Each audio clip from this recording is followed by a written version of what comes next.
Hey guys, you've heard of the Young Turks podcast because you're listening to it right now. But make sure that you subscribe and give it a 5-star rating if you like it. Thank you for listening. I want the Young Turks. Okay. Does anyone do a show like us? No. Okay. And no one angers people more than we do. Yes. With pleasure. Yeah, okay, now I don't want to get Anna riled up, and I'm about to, oh God, I shouldn't do this. Don't rile me up, please. Okay, the only thing I'll say is, for the folks at home trying to determine what our agenda is, I want you to pause and think, I'm just gonna throw a curveball out there. What if we didn't have one? Right? So what if we actually cared about the facts, and what if we actually were progressives and we were trying our best? Instead of having a secret conspiratorial agenda to help one person or another for reasons that are nefarious. Yeah, let me. Can I just say, look. Can we please move on? Let's do the news. It makes me crazy because there are no upsides to doing this job, like none. Honestly, at this point, because no one's interested in any facts, no one's interested in like actually reading policy, critiquing policy, dissecting policy. Because here's the thing, there's no winning, right? Yeah. You have to bow down, you have to like be neutral on every candidate. Here's where I'm at, okay? There is no agenda because no one can shut me up, including, I was gonna call you Donald Trump, including Cenk. I don't know where that came from. That's actually the most offensive thing I've ever heard. I'm sorry, I was gonna slip out. I do look a little orange today though. I support Bernie Sanders, period. I'm done, okay? What? He is the one who is pushing, he not only wrote Medicare for All, he's pushing Medicare for All. He's unequivocal in his support for Medicare for All. For me, that is the most important issue. Everyone is different, that is who I support. Now, when other individuals come on this show, whether it be guests or other panel members, and they say that they have other candidates that they prefer, that's on them. They don't speak for me, I don't speak for them. Okay? So period. Last couple of things here, we got to move on because we got the news of the day. But the reason Anna's fired up is because of the non-stop online attacks we get. So if you're watching the show, you're like, where the hell is this coming from, right? No, Cenk, you are being told to put me in my place. I saw that. Right, put me in my, go ahead, Cenk, put me in my place. So look, first of all, if you are pretending to be a progressive and you're telling a male boss or co-host to put the female co-host in their place, I'm pretty sure you're not really a progressive, okay? Oh no, you're gonna get angry at that. And look, guys, when it comes to, I have not yet made up my mind on who I'm backing, okay? And it's obvious that I like the progressive candidates more, Bernie Sanders, Elizabeth Warren, etc. But now the lines are being drawn in a way that is more harsh, because we're getting closer and closer to the election. So now I'm getting attacked by some of the Sanders supporters saying I'm not sufficiently pro-Sanders and that I'm covering for the other candidates like Warren and Yang and etc. And every once in a while, I will say positive things about the other candidates like Cory Booker on criminal justice reform or Tulsi Gabbard on avoiding wars, etc. Aha! What does that mean about your agenda? Maybe it means that I like avoiding wars and I like criminal justice reform. No, it's amazing. Look, Cenk, here's the reality, okay? Americans overall, for decades now, have been primed to think everything is black and white. Okay? You either absolutely hate a candidate and they're all bad, or you love a candidate and you can never critique them, you could never criticize them, they're perfect. Yeah, the real world doesn't work out that way. I know that the media, the mainstream media, the establishment media has always reported things that way, but that's not what the reality is. Not all cops are bad, not everything that Tulsi Gabbard has said or done is terrible or good. Not everything that Bernie Sanders has said and done is both either all terrible or all good. There are things that are worth dissecting and critiquing. If you can't handle that, if mild critique of your candidate leads to a temper tantrum on Twitter, then by all means, don't watch me, don't subscribe to this show, don't follow me on Twitter. But let me tell you one thing, and I wanna be abundantly clear on this.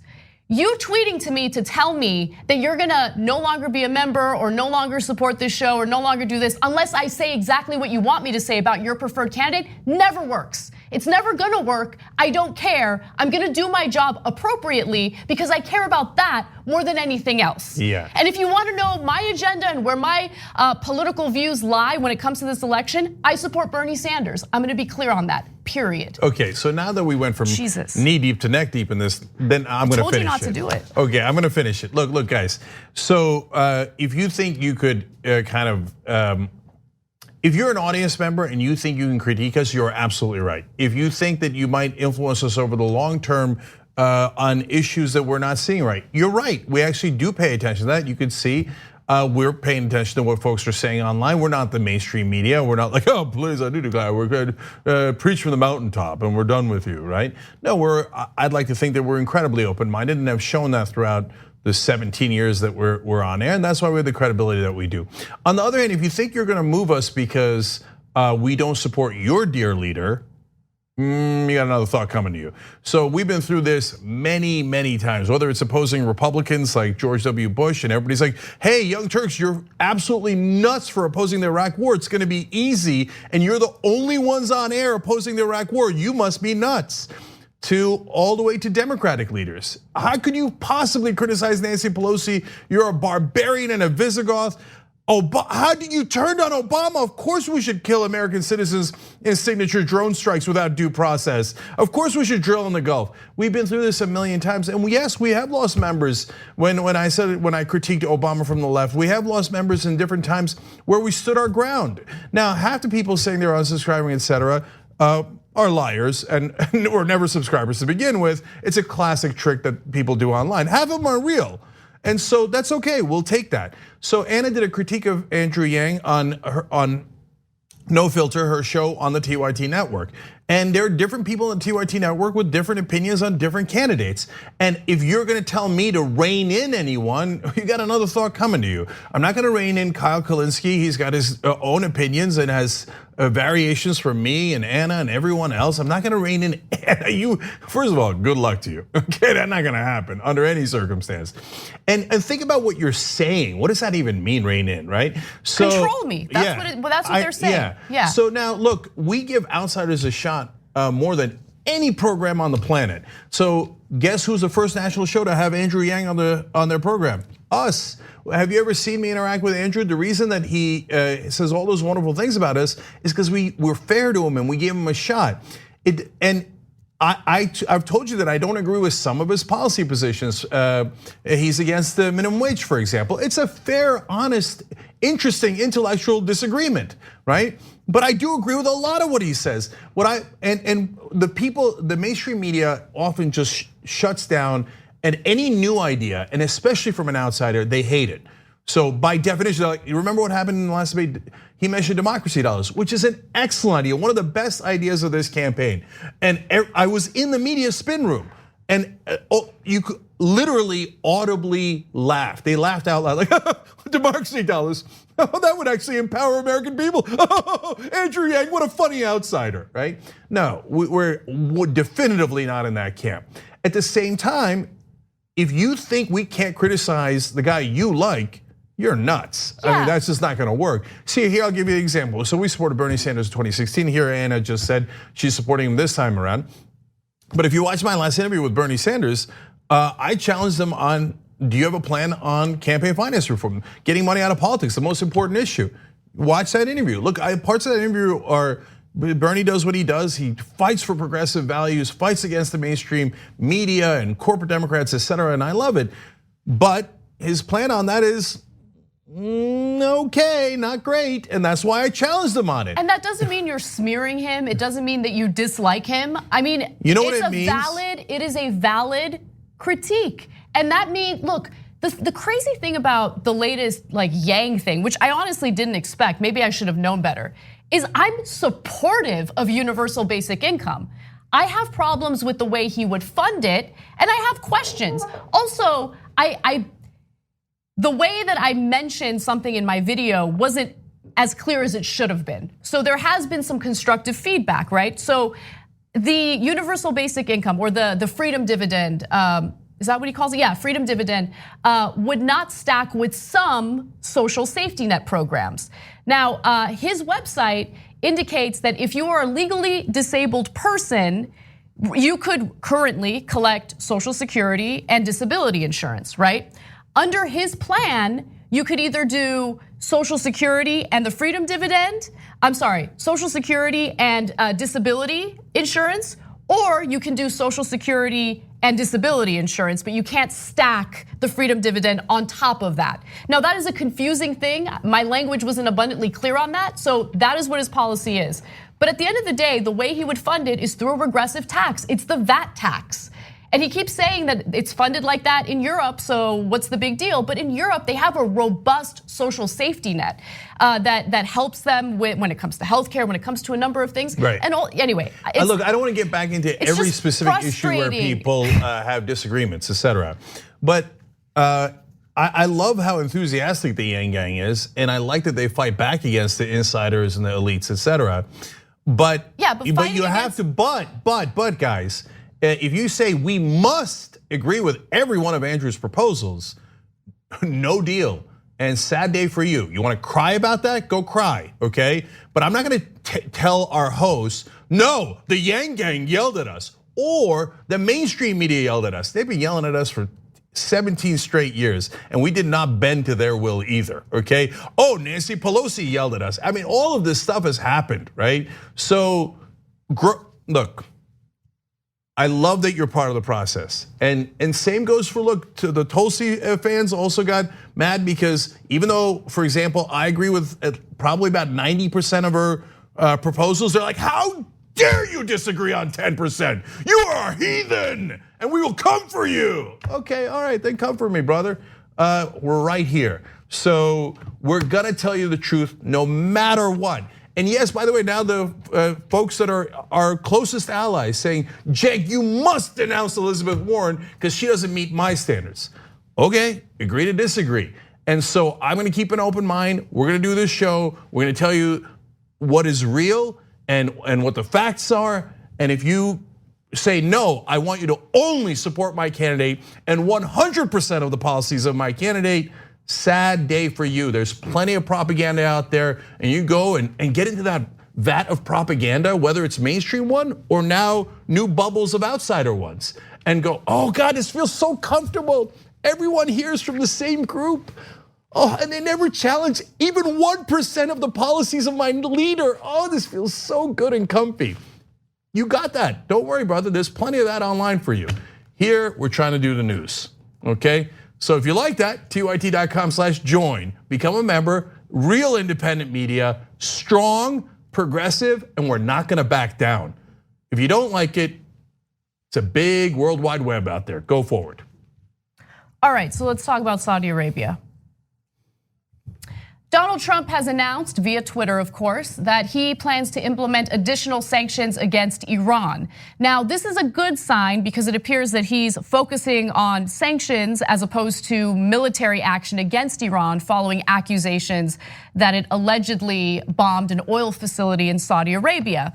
Now, there are some caveats though. So let me give you the details. The tweet said, quote, I have just instructed the Secretary of the Treasury to substantially increase sanctions on the country of Iran. Now, Henry Rome of the Eurasia Group says, this is important because it appears to be Trump's effort to respond to the Iranian attack, alleged Iranian attack, by sanctions measures and not by military steps. The way I look at it, this is the substitute for a military response, not the prelude to it. Now, there are members of his administration, including Mike Pence, who are pushing Trump toward the direction of war. Mike Pompeo is also doing the same. Steve Mnuchin is also doing the same. But Trump is restraining himself. Is it because he has a peaceful foreign policy stance? No, it's because, in my opinion, he's concerned about his base, which does not want additional war.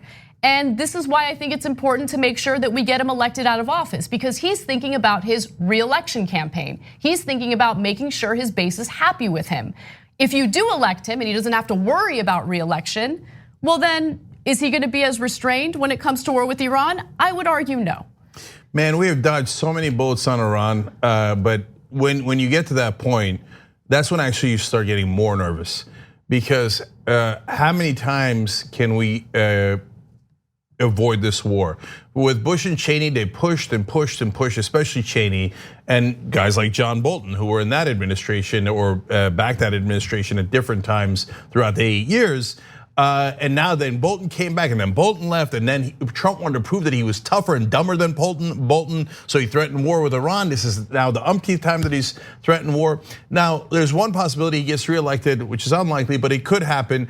And then he says, well, I have no holds barred. I'm gonna show the world how tough and strong I am, etc. Another possibility is we're 6 months down the road or 9 months down the road and he has no chance of getting reelected. And he goes, well, screw it, let's start a war. A war is a good way to say, hey, you know what, and invite Iran to attack our troops so that he could turn around and go, I'm the one protecting our troops by getting them murdered, right? By getting them killed. So you have no choice, you have to vote for me. He could do that gambit.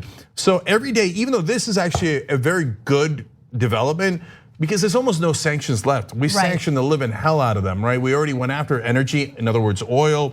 We went after aviation, we went after shipping. The experts say we're really at the bottom of the barrel here because we've already hit them with almost everything we got on the sanctions front. This is really honestly a way of just pulling back, which I'm thrilled with. But tick, tick, tick, tick. I'm so worried that Trump one day is gonna wake up and he has no mind, right? So he's gonna be like, I don't know, I'm gonna prove how strong I am. And one day he's gonna launch. And so then that's what I'm really worried about, but today's a good day. Today's a good day. You should be worried though, because he's always vague, he's wishy-washy when it comes to what he plans on doing next, especially when it comes to Iran. In fact, you know what? I want to go to this video and then I'm gonna drive home the point that I want to make about what the future would look like if Trump gets reelected. Take a look. Mr. President, you raised more sanctions on Iran today.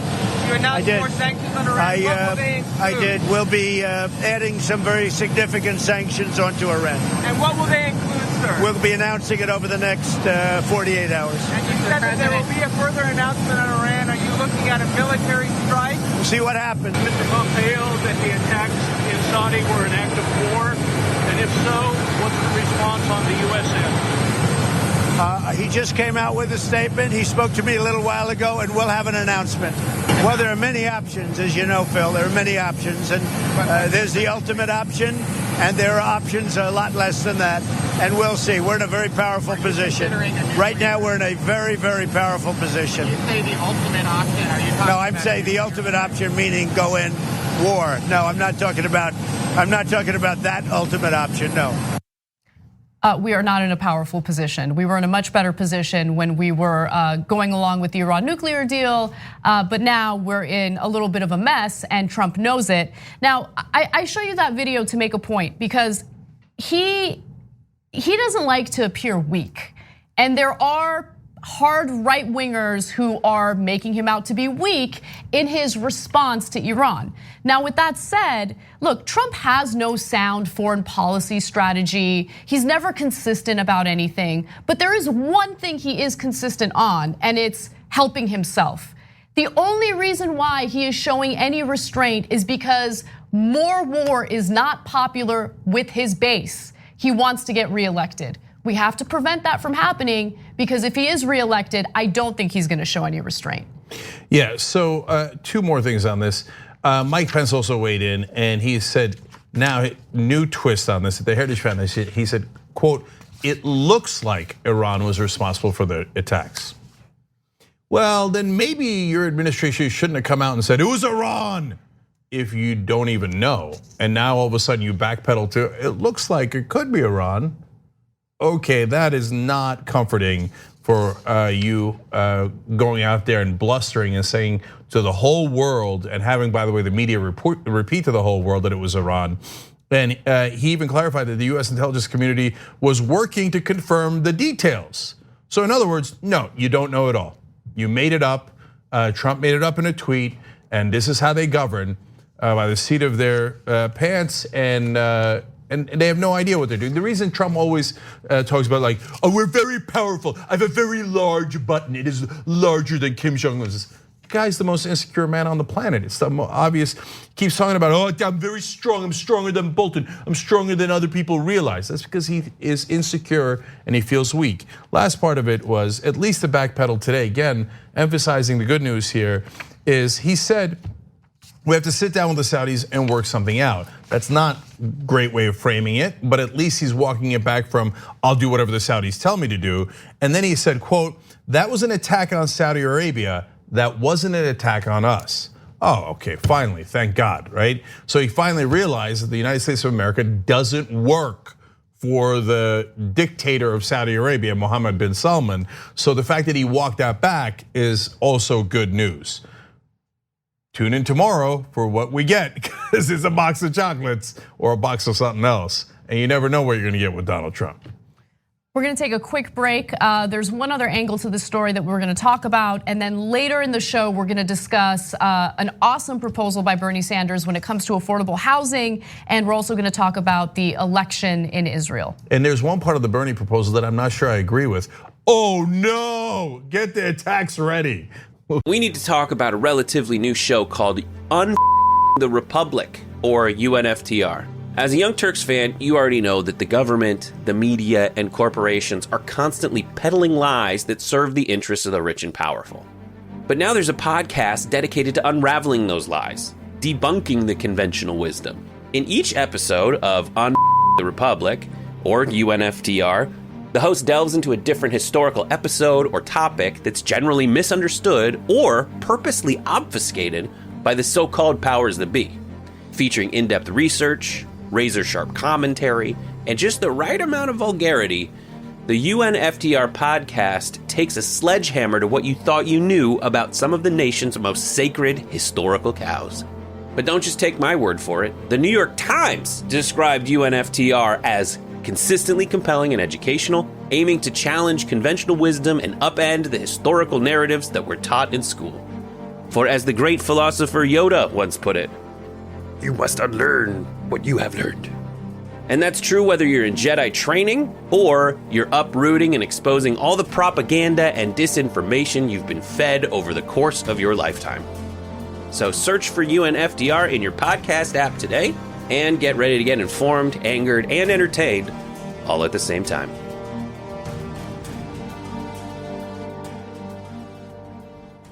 Be back.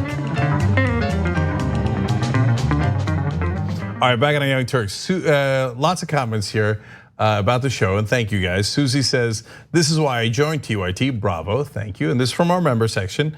Have I mentioned tyt.com/join? And VA Brown 89 says, Cenk, I really appreciate you not jumping right in with an endorsement and taking your time to make a decision. I thank you.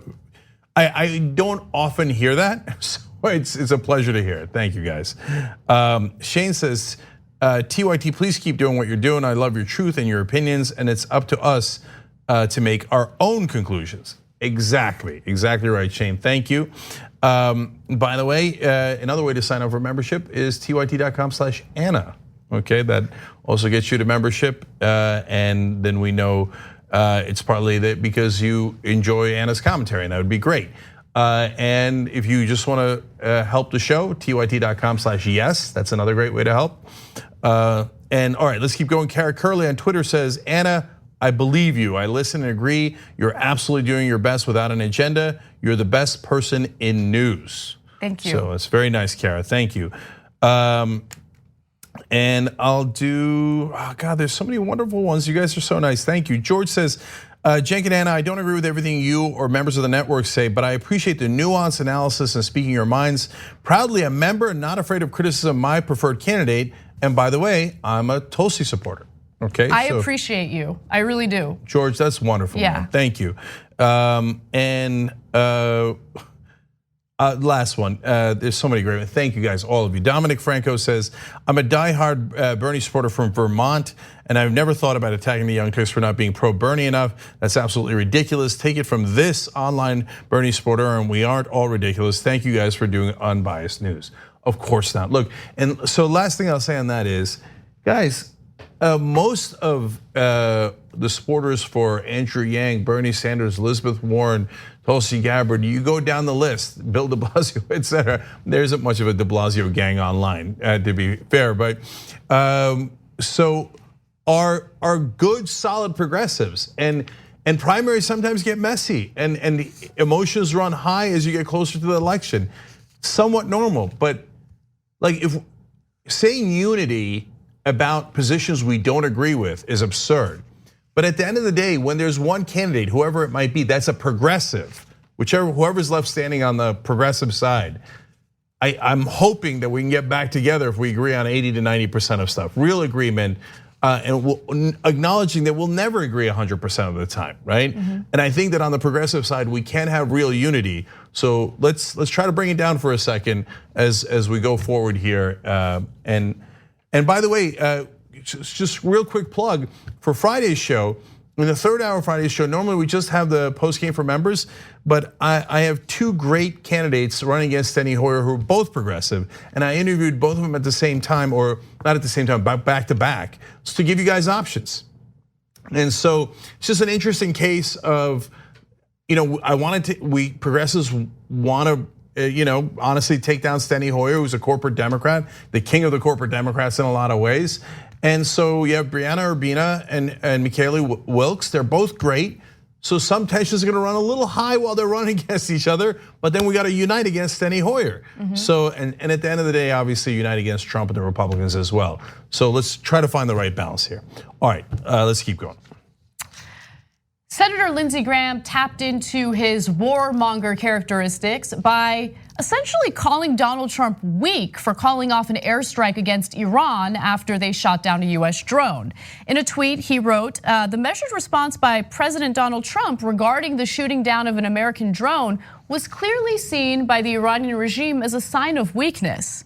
Now, Trump responds. Yes. Okay, now before we get to Trump's response, one of the favorite things of the right wingers is to yell, triggered, oh man, it's so easy to trigger the left. They care about other human beings. They have emotions, we don't, etc. right? Which is of course not true, because a lot of the right wing is based purely on emotions. Me like me no like others, right? But here are facts. So me no like facts. Here's 99% of the world's scientists. Me hate scientists. Me care about feelings, right? But so it's not surprising to see that their leader gets triggered nonstop. And can anyone on the right argue that this tweet, in response to a golfing buddy of his, is anything but triggered? So let me just preface this by saying, yes, Trump is certainly triggered. If you call him weak or imply that he's weak, he's gonna get triggered. However, I do enjoy how Trump has certainly unmanned a number of right-wing warmongers like Senator Lindsey Graham. Here. So this is a nuanced story. Yes. We talked about it on Old School last night. Check out all of our shows, tyt.com/join. We had a blast with this, but now let's give you Trump's tweet. So he responds with, no, Lindsey, it was a sign of strength that some people just don't understand.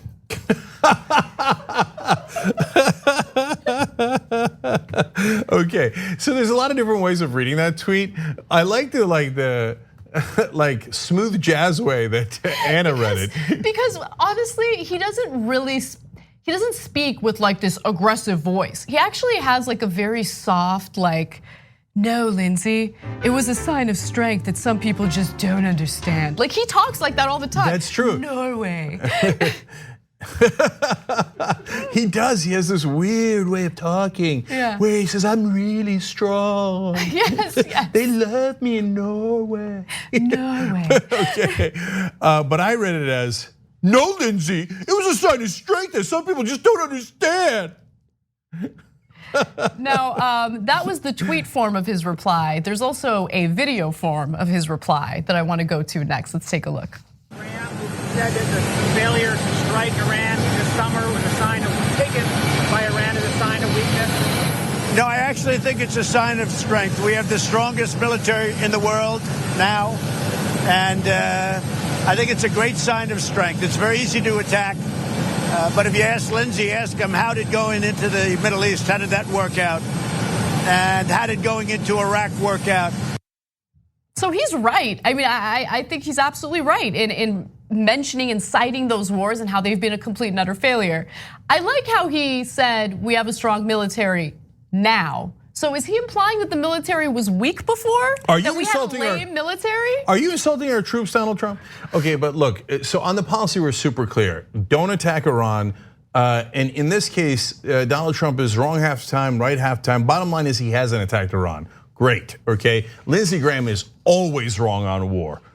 He's in favor of every war. He yelled at Donald Trump, not yelled, beseeched Donald Trump on keeping troops in Afghanistan. Of course, he wants to be in the middle of the mess in Syria. Lindsey Graham is 1,000,000,000% wrong, warmonger to no end. The only reason he's being nice to Donald Trump is he's like, oh, please, Donald, would you start another war for me, please? I'll play golf with you, I'll do anything, I'll kiss your ass, I'll do anything, right? So that leads to what Anna was saying earlier, and what we spent a long time on Old School last night. How he, look, so Trump has these insecurities, and that's why he keeps saying, I'm strong, mighty, strong, she's a very stable J, right? And so that's true. But what's funny is how much weaker other Republicans are. So when he yells at them, what happens at the end? Ted Cruz is like, I'm not going to endorse him at the convention. And then the Mercers slammed the door in his face and they gave him $13 million. Those are the donors that are in charge. All of a sudden, Ted Cruz is phone banking for Donald Trump. Oh, please vote for Donald Trump. He called my wife ugly and he's so right. Oh, he called my dad a murderer, but please vote for him. Oh, what? You want to talk about a beta? You want to talk about pathetic? I mean, Ted Cruz is the saddest man in America. And then Lindsey Graham, he said, you know what Trump did to him in the campaign? He doxed him. He literally put out his phone number to everybody. And then Lindsey Graham started getting all sorts of threats and et cetera. And then he's like, this is outrageous and it will not stand and Trump is terrible, right? Now he's like, oh, please, Donald, please start a war. Here's the thing. So yes, he doxed him. And I think it's an important point to mention because look, whenever we cover Lindsey Graham bowing his head to Trump, we do it from the standpoint of he wants to remain relevant. And he was honest about that during an interview with the New York Times. And you can listen to that interview, the show is The Daily. He just straight up admits it. However, let's keep it real. Lindsey Graham is afraid that Donald Trump is gonna attack him during the rallies. And we know what that leads to, right? Yeah. There's a fly in the room. Yeah. So, yeah, absolutely. Look, and one last thing about Lindsey Graham, and I don't mean this in any sexual way, but he's looking for a boyfriend, and so, and it's different genders, doesn't matter, right? Like he always has a buddy in trying to start wars. It used to be John McCain. Obviously, John McCain has passed. But Joe Lieberman used to be part of the Three Amigos. They started the Iraq War together, and they loved it. They're like, remember when 1 million people died for no reason, including so many of our troops, and we wasted all that money. High five. But Lieberman got run out of town in Connecticut, and then he had Kelly Ayotte up in New Hampshire, and she lost. So now he's like looking around. He needs a new boyfriend. He's like, who's gonna be my buddy in the cop, buddy movie or whatever, right? Where we go and start reckless wars. So he's grabbed onto Donald Trump's leg like he's Van Gundy, and he's like, Donald, please stay with me. Stay with me. I need to start this war. So now he thinks he's being clever by like just tweaking him. Now, it was a good sign of moderation from the president, but I think it was misunderstood as a sign of weakness. Donald Trump doesn't understand nuance. No. He thinks you just called him weak. Exactly, because you did. Yeah, because that's what your intent was. So now he just shook you off his leg, and Lindsey's like, nah. And I guarantee you now, predict ahead of time, easiest prediction I've ever made, Lindsey Graham will come crawling back to Donald Trump. Oh, please take me back, Donald, please, I promise. Okay, and that's the sorry state of the Republican Party right now. Well, let's talk about the sorry state of the elections in Israel. This is the second time the country has held elections because Netanyahu wanted it, and now it's backfiring. So let's do that story. The fact that about 5 million Palestinians will be governed by the Israeli Knesset cannot vote in today's election should tell you all you need to know about Israel and the international community's normalization of its racist system. That's Amy Goodman from Democracy Now! Speaking the truth about the chaotic outcome of the Israeli election. Now, the election has led to political turmoil because the results are too close to call. So let me give you the details on that. With over 90% of the vote now counted, Benny Gantz's Blue and White Party looks to have won the largest number of seats in Israel's parliament, called the Knesset, and 32 out of the total of 120. Netanyahu's right-wing Likud came in a close second with 31 seats. Now, oftentimes in reporting about these two different candidates, the Blue and White Party and Gantz specifically, is referred to as the so-called centrist. However, both candidates are extremely right-wing, especially when it comes to the treatment of Palestinians in both Gaza and the West Bank. In fact, they both ran campaigns indicating that they wanted to annex giant portions of the West Bank. And so they're essentially two sides of the same coin when it comes to that issue. Now, Cenk, did you want to jump in? Yeah, so look, this is super interesting and it's great news overall. It's not great news because all of a sudden there's peace is going to bloom in the Middle East and the Palestinians are going to be treated with justice. That's not going to happen, certainly not in the short run. So I'll get back to that, but I'll tell you why it is good news. Netanyahu is in a lot of trouble here. He can still pull out a victory here, but his chances are much, much smaller. He blew it. So he barely wins the elections last time, but he doesn't have enough of a majority in a parliamentary system to put together a government. And he doesn't want to give a third party here, led by Lieberman, something that they wanted. I'm gonna get back to that because that's really important. So he says in his arrogance, you know what? I'll have new elections. I'll demagogue even more. And that way I'll have a clearer majority, and then I won't have to give that third party any concessions, and I'll get everything my way. Oops. So now that it looks like he's narrowly lost these elections, now the other party, led by Benny Gantz, is going to get put together a government. Number one, the government could be without Likud at all, in which case, then Netanyahu is immediately going to be brought up on corruption charges. Oh, I love that. That's a wonderful turn of events, right? He was trying to get immunity for himself. If he won the elections, he was going to try to pass a law saying, while I'm in office, you're not allowed to prosecute me. Who does that sound like? It sounds a little like Donald Trump. And so he did every demagoguery that he could imagine. He, clearly racist attacks against the Arabs that are Israeli citizens. And who does that remind you of, right? And talked about, no, we're gonna give no concessions and we're gonna annex and the West Bank territory the Palestinians want, etc. He threw everything he had at it. And it looks like, and I'm so, look, again, it's not done yet, but right now it's a funny thing to say, but proud of the Israeli citizens for not falling into that right wing, warmongering, bigotry, etc., etc. And so it's also possible that Gantz will do a unity government with Likud, but the condition would have to be that it can't be Netanyahu. Right. So they would have to pick a new leader, in which case Netanyahu could again be brought up on corruption charges. And remember, there's foreign policy and there's domestic policy. So when we're looking at Israel from the outside, everybody's looking at the Palestinian issue because that's such a giant issue for the world. But Gantz also ran on a clean hands campaign saying, I'm not gonna tolerate corruption. So you can't have Netanyahu, the heart of corruption, as involved in that government. So Netanyahu would have to step down if there was a unity government. So that's why it's fantastic news. Look, now Netanyahu in a world of trouble and might be out and maybe go to jail. Other Israeli prime ministers have gone to jail.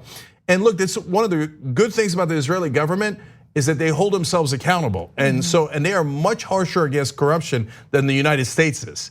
So yes, that's true. Now Erdogan has lost some elections, not the national elections, but he's lost elections. That's the right-wing government in Turkey. Now Netanyahu seems to have lost this election.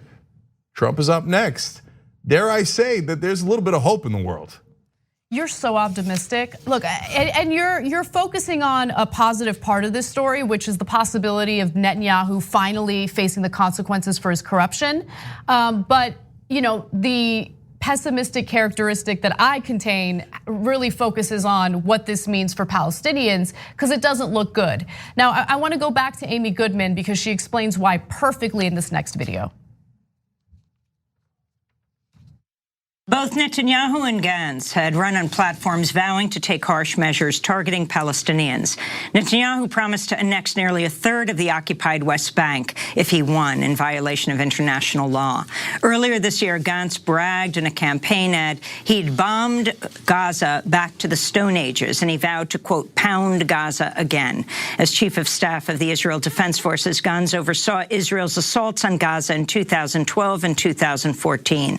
He's currently facing a war crimes lawsuit in a Dutch court filed by a Dutch Palestinian woman who lost 6 relatives in Israel's 2014 assault on Gaza.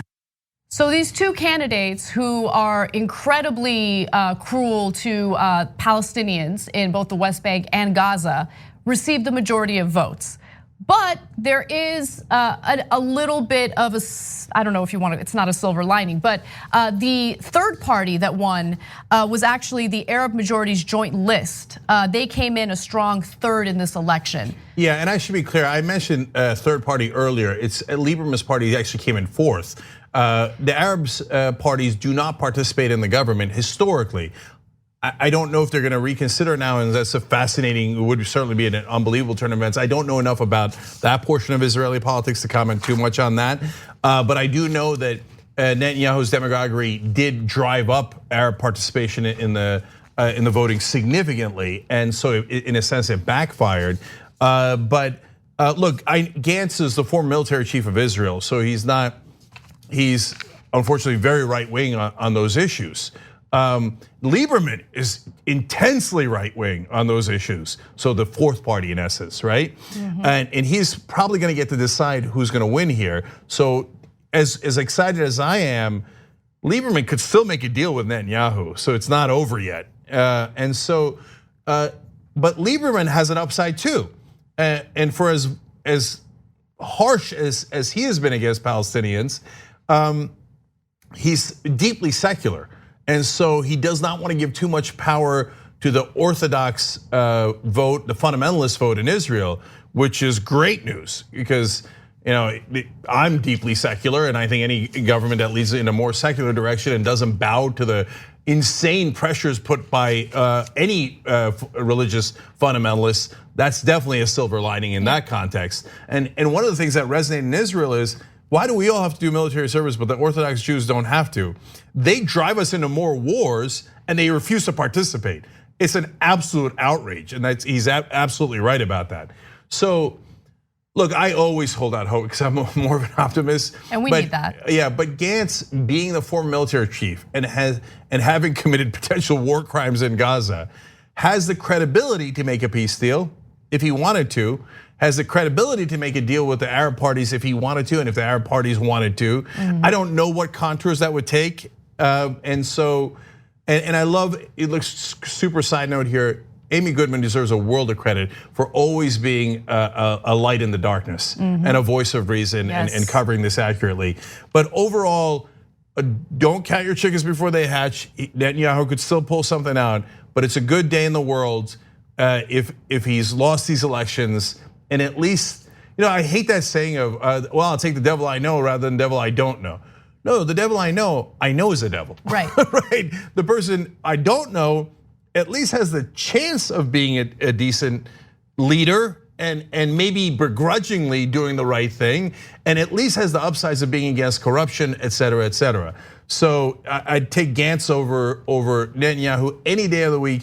And just to prove that final point for me is, he pulled together a rally, Netanyahu did, and and he's talking about, don't let the Arabs don't take over, and these anti-Zionists, we have to make sure we block them. By the way, this kind of rhetoric was partly what got people riled up and led to a Jewish fundamentalist killing Yitzhak Rabin. So Rabin was going to do a peace deal. So it's terrible what Netanyahu did back in the day, and he's trying it again. Anyway, his supporters started chanting, "We don't want unity." And that's, again, who does that remind you of here in America? Sow division on purpose for political gain, personal gain, destroy the country, set it on flames. Netanyahu and Trump, birds of a feather. And finally, the last chant was Bibi, King of Israel. Jeez. How's that for sacrilege? And who's the other guy who was called King of Israel by his supporters? Donald Trump. So, but I would argue Netanyahu is Trump and Cheney combined. So any day where he loses is a wonderful day for the world. We're going to take a quick break. When we come back, we have a powerful PSA from the Sandy Hook promise, and also we're going to dunk on Nancy Pelosi because she's terrible on. At TYT, we frequently talk about all the ways that big tech companies are taking control of our online lives, constantly monitoring us and storing and selling our data. But that doesn't mean we have to let them. It's possible to stay anonymous online and hide your data from the prying eyes of big tech. And one of the best ways is with ExpressVPN. ExpressVPN hides your IP address, making your activity more difficult to trace and sell to advertisers. ExpressVPN also encrypts 100% of your network data to protect you from eavesdroppers and cyber criminals. And it's also easy to install. A single mouse click protects all your devices. But listen, guys, this is important. ExpressVPN is rated #1 by CNET and Wired magazine. So take back control of your life online and secure your data with a top VPN solution available, ExpressVPN. And if you go to expressvpn.com/TYT, you can get 3 extra months for free with this exclusive link just for TYT fans. That's expressvpn.com/TYT. Check it out today. Medicare for all. We hope you're enjoying this free clip from the Young Turks. If you want to get the whole show and more exclusive content while supporting independent media, become a member at tyt.com/join today. In the meantime, enjoy this free segment. All right, back in the Young Turks. Lots of comments as usual. Okoyo's Wig writes in, Lindsey Graham is always wrong on war, quoting me. You could have left out the on war part and still been 100% accurate. True. True Very that. true. Okay. Sid Bray the Rules says, Cenk, you make the sad news very funny. Why, thank you, I appreciate it. Gabby Merida says, even if he's replaced with another right winger, referring to Netanyahu, I want Netanyahu gone, if only because I want Trump to see what might be in store for him come February of 2021. That would be amazing. And then Brianna Urbano for Congress tweeted in. She said, thank you, Cenk, for the opportunity to speak on the conversation. Voters from across this nation want real leadership in Washington that isn't stifled by political points or corporate interests. Let's win this thing. So I interviewed Brianna and Michaela Wilkes earlier today on tape. It's really interesting. That's why I told you earlier, please, at the end of the Friday show, check out those interviews. But watch both, because it's 2 progressives running against Steny Hoyer, and we need to focus, right? They're both really great, and it's up to you guys to decide on who you want to support, and I appreciate her saying that. So that's on the conversation on Friday, and then obviously we'll make it available online everywhere. But also today on the conversation, Jim Gaffigan. So he's going to be in studio, wonderful comic, but his new movie, American Dreamer, is really powerful and haunting. I'm not playing, I watched it. I mean, you're going to see it. He was awesome in it. So really versatile dude. He's in studio flattered. today. Very I know, flattered by right? your Yeah. I'm going to say, I want to say a lot of things about him, but I'm going to save it for the conversation. That's 3rd hour today's show, so check that out. So Anna, what's next? All right. A new PSA by an organization known as Sandy Hook Promise is getting a lot of attention online. We're going to show you this powerful PSA, but before I do so, I just want to warn you that it might trigger some people. It's very emotional, graphic, but that's what makes it so powerful. Take a look. This year, my mom got me the perfect bag for back to school. These colorful binders help me stay organized. These headphones are just what I need for studying. These new sneakers are just what I need for the new year. This jacket is a real must-have. My parents got me the skateboard I wanted. It's pretty cool. These scissors really come in handy in art class. These colored pencils too. These new socks, they can be a real lifesaver.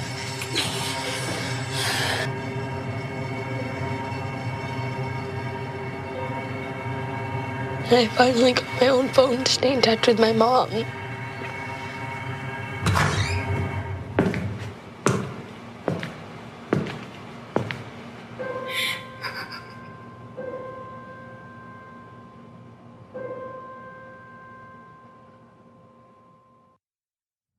That's one of the best ads I've seen. That's the kind of ads we need to make because it's real. You know how many school shootings have happened already this year?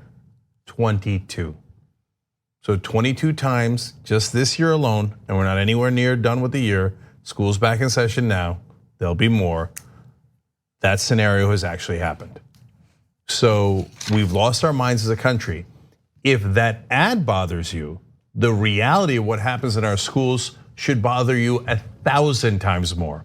And if, look, we know what the answer is, and we know that our politicians aren't gonna do it because they prefer the money that they get from their donors to our kids' lives. So that's the reality. And the reason that progressives historically have not run ads like this is because they're obsessed with the wrong standard. The standard in Washington is civility. Well, our kids getting murdered in these schools is not civil. And us just sitting on the couch and doing nothing about it and not fighting back politically is not our idea of civility and the right way to handle this. It's about time that people got aggressive politically and did ads like this so you can see it for yourself. Just because you can't see it doesn't mean those scenes didn't happen. They do happen in our schools on a regular basis.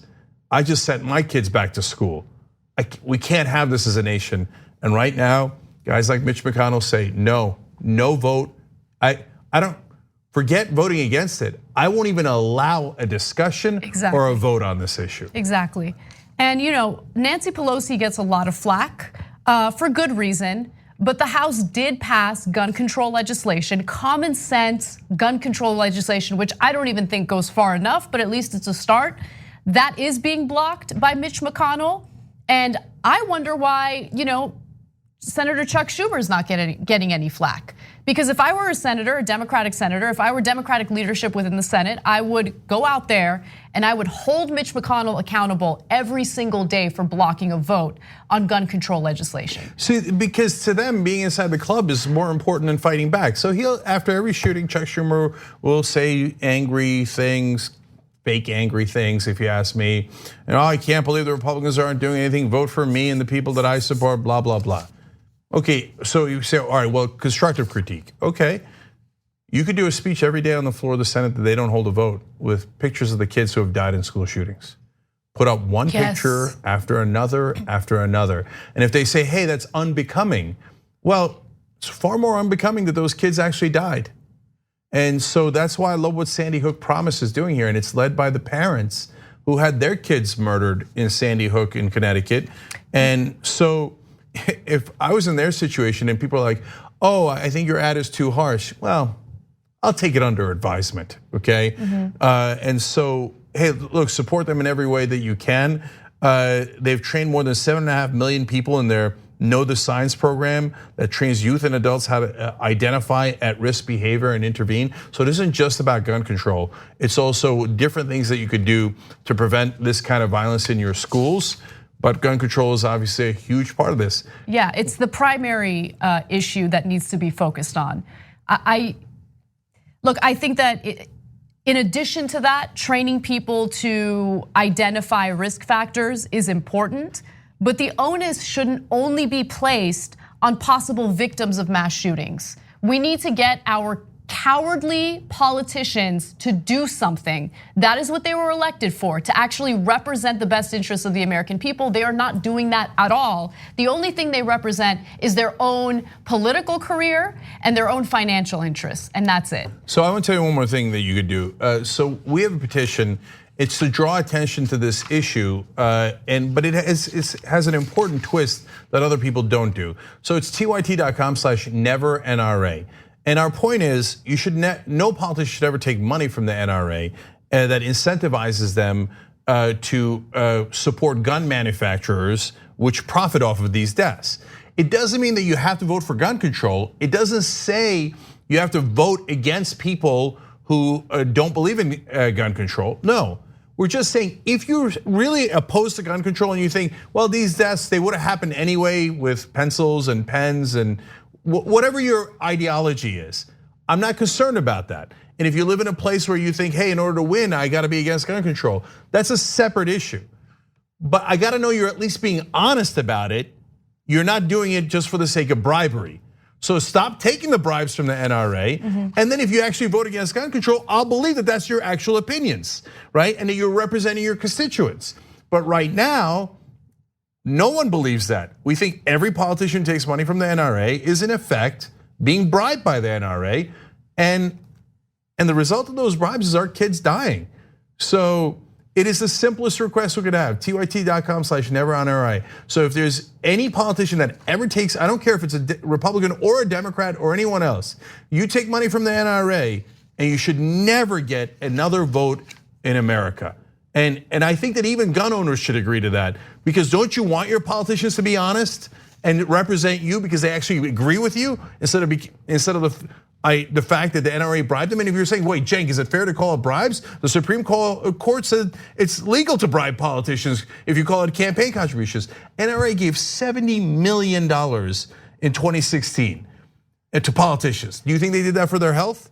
Do you think they did it for charity? No, they did it because they're largely run by gun manufacturers that want to make more money. They wanted a return on investment, and they got it. But part of that return on investment was our dead kids. All right, let's move on to Nancy Pelosi. Nancy Pelosi is now being clear on something that we already suspected. She is not a supporter of Medicare for all, and she explained why in an interview on CNBC. You seem to be the only person who's thinking about not breaking the budget. What's the right path here? Well, we think the right path is the Affordable Care Act, and that is a path to health care for all Americans.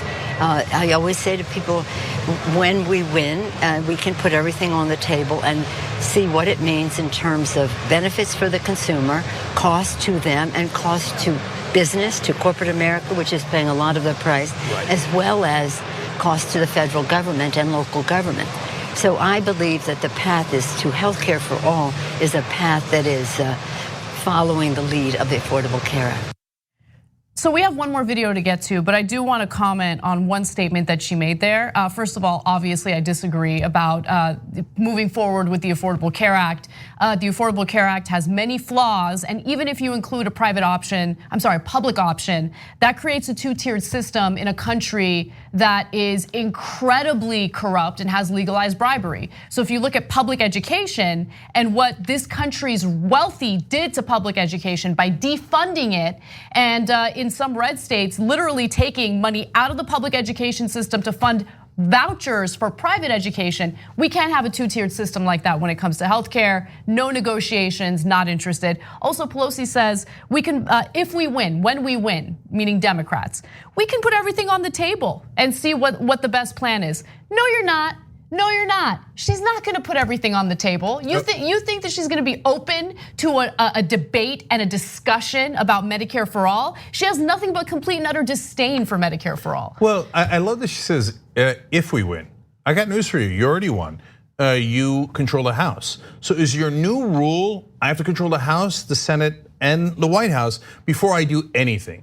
Yeah, that's probably the rule for corporate Democrats like Nancy Pelosi, because they don't want to do anything. Their donors pay them to sit on their ass and do absolutely nothing. So here she is saying she's against Medicare for all. Hey, the rest of the media, can I get a simple agreement that she's not a progressive? So we told you she was against Medicare for all. She now confirms she's against Medicare for all. The progressive position is Medicare for all. It's also Green New Deal, which she dismissed as Green Dream or whatever. What is your vested interest in trying to paint her as a progressive when the facts are completely contrary to that. And can you please stop saying that we agree with her when she goes on CNBC and tells Jim Cramer, I don't agree with progressives. I wanna, so Affordable Care Act, she says, hey, we're gonna get everybody health care. That's not true. Even if you did the tweaks to the Affordable Care Act that Pelosi and Biden want, you'd still have 10 million people uninsured at a minimum, okay? So it's not true that you would get everybody health care. And then did you notice how Cramer framed it? Nancy Pelosi, you seem to be the only one interested in not breaking the budget. In other words, all the rest of the Democrats are too liberal. But Nancy, you're a reasonable conservative Democrat. Interesting framing. You're a reasonable Democrat who doesn't want to break the budget. Now, Jim Cramer loves the tax cuts for the rich that put a $2 trillion hole in our budget. Yes. But that's his rich friends. Yes. Oh, getting health care for Americans who are middle class, I don't give a goddamn about that. Hey, don't break the budget. And Nancy Pelosi says, don't worry, Jim. I'm here on CNBC to assure corporate America that I'm on your side and I'm not on the side of the people who will be uninsured. And so don't worry, I won't be breaking the budget. So all my corporate donors, everybody be cool. Don't worry, remember, under my leadership, the Democratic Party will never do anything. All right, let's hear more from Nancy Pelosi. When I listen to the candidates in the debate, it seems like the majority do not necessarily favor that path. Is there a way to rein people in? Is there a way to say, listen, we're not going to bring that in the House? Let's use our energy to have health care for all Americans. And that involves over 150 million families have health care through the private sector, through insurance companies, and we don't want to empower insurance companies, but we want to empower. Now, what the Affordable Care Act did, it not only expanded health care to 20 million more Americans, it increased the benefits, and that I think is the path we should go on. I think that what is being put forth, I said, if that's what you believe, God bless you, but know what it entails and what that debate would be like. Oh, wait, did she just claim that the Affordable Care Act and possibly expanding the Affordable Care Act would cover more than Medicare for all? So is Nancy Pelosi saying that the Affordable Care Act would cover mental health care treatment? Will it cover optical? Will it cover dental? Because Medicare for all covers all of that, everything, literally everything. So this nonsense, ridiculous, and disingenuous debate about private insurance, by the way, drives me crazy because there is no need for private insurance when you have a single payer system that covers everything, everything. It covers everything. And so she says, no. I mean, to back up the Republican talking points about how Americans love private insurance, she said there in that clip, that involves over 150 million families that have healthcare through the private sector, through insurance companies. We have to protect them too. It makes it sound like you're gonna take away their insurance. No, you're gonna give them better insurance, as Anna just pointed out. And in fact, Senator Michael Bennet, who hates Medicare for all, another corporate Democrat, when I asked him about it, said, oh, no, you're right. Medicare for all is the Cadillac option. It's, quote, awesome. He says he's worried that, hey, but people still like their private insurance and they love going through bureaucracy. They love the red tape. They love when executives make all that money for no reason at all. And they don't want the Cadillac plan. Really, people don't want better insurance and they want to keep their crappy private insurance instead. It's a preposterous point.